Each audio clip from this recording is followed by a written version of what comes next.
Hai, assalamualaikum warahmatullahi wabarakatuh. Perkenalkan, saya Ulfa Bitanun.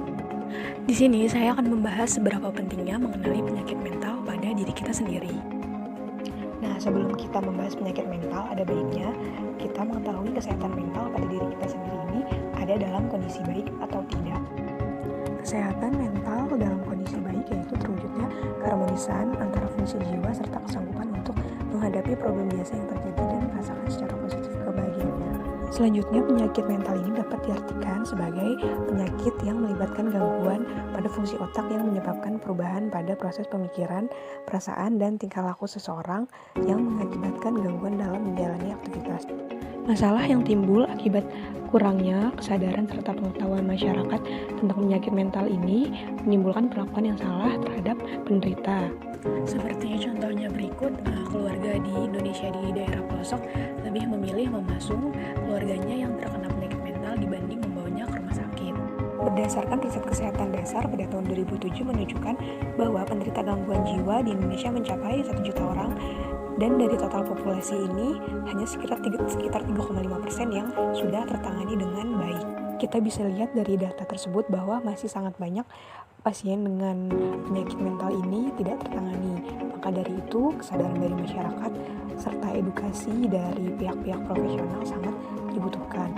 Penyebab terjadinya penyakit mental pada seseorang ini belum ditemukan secara jelas, namun dalam penelusurannya, penyebab utamanya kemungkinan pada somatogenik, seperti contohnya pada faktor keturunan atau keadaan biologisnya seperti pada bentuk badan, paras wajah, ataupun sikap dari keturunan orang tuanya yang turut mempengaruhi hidupnya.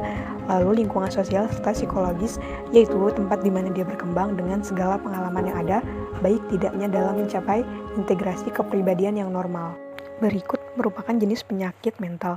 Yang pertama ada skizofrenia. Ini biasanya terjadi pada usia muda antara akhir usia remaja hingga 20-an.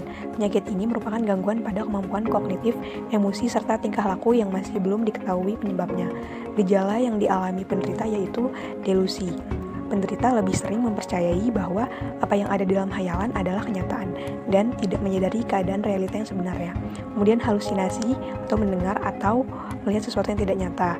Kemudian tidak mampu berbicara dengan baik, seperti memberikan jawaban yang tidak sesuai dengan pertanyaan yang ditanyakan.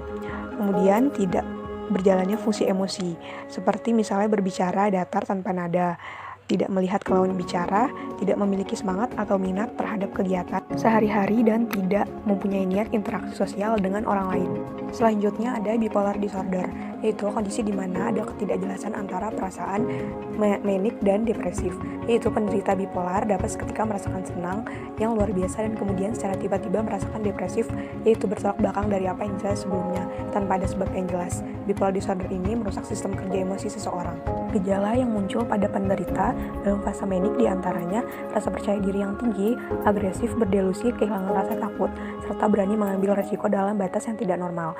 Sementara dalam fase depresif yaitu penderita mengalami kesedihan, putus asa, rasa takut, menyesal, kelelahan, serta rasa sakit sehingga memiliki keinginan untuk bunuh diri. Berikutnya ada anxiety disorder, yaitu sebuah kondisi di mana seseorang mengalami kecemasan secara terus-menerus bahkan dapat semakin memburuk seiring berjalannya waktu. Penyakit mental ini memiliki gejala-gejala yang dapat mengganggu aktivitas sehari-hari. Penyebab pastinya belum diketahui, namun faktor genetik, lingkungan, serta faktor lain bisa menjadi penyebab anxiety disorder ini.